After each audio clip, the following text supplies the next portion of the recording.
আল্লাহ বেটি 100 টাকা দিছেন কাম করে 100 না বা 100 বা না 20 টাকা। ভাইরাল ভিডিওর পর কান্নাজয়িত কণ্ঠে ক্ষমা চাইলেন সেই বৃদ্ধ ভিক্ষুক। ফুলাউড়ায় বাড়ি বাড়ি গিয়ে ভিক্ষা করার সময় 100 টাকার কম নিতেন না এবং টাকা না পেলে নিজের গালে নিজেই থাপ্পড় মারতেন। এমন একটি ভিডিও সামাজিক যোগাযোগ মাধ্যমে ছড়িয়ে পড়ার পর ব্যাপক আলোচনা সমালোচনার সৃষ্টি হয়। ভিডিওটি নিয়ে অনেকেই বিভিন্ন ধরনের মন্তব্য করেন। তবে ভিডিওটি ভাইরাল হওয়ার পর নতুন এক ভিডিও বার্তায় ওই বৃদ্ধ ভিক্ষুক সবার কাছে ক্ষমা প্রার্থনা করেছেন।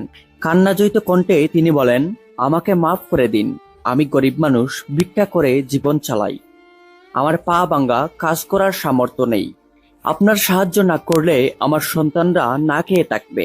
আল্লাহ আছে আমারে মাফ খান দিলাও কাউছেনি। আর আপনারা সকাল খানা আমি গরিব মানুষ ভিক্ষা টিক্ষা করে খাই বাবা বলছেন। আপনারা না দিলে আমার বাচ্চার বাসাইব দিলা। আপনারা খাও এত কাজ করিয়া দুলা কাজ করতাম।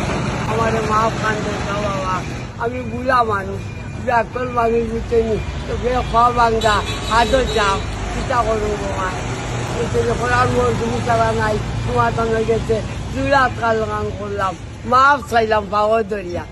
বৃদ্ধের এই আবেগঘন বক্তব্য সামাজিক যোগাযোগ মাধ্যমেও নতুন করে আলোচনার জন্ম দিয়েছে। অনেকেই তার প্রতি সহানুভূতি প্রকাশ করেছেন, আবার কেউ কেউ বিষয়টি মানবিক দৃষ্টিকোণ থেকেও দেখার আহ্বান জানিয়েছেন।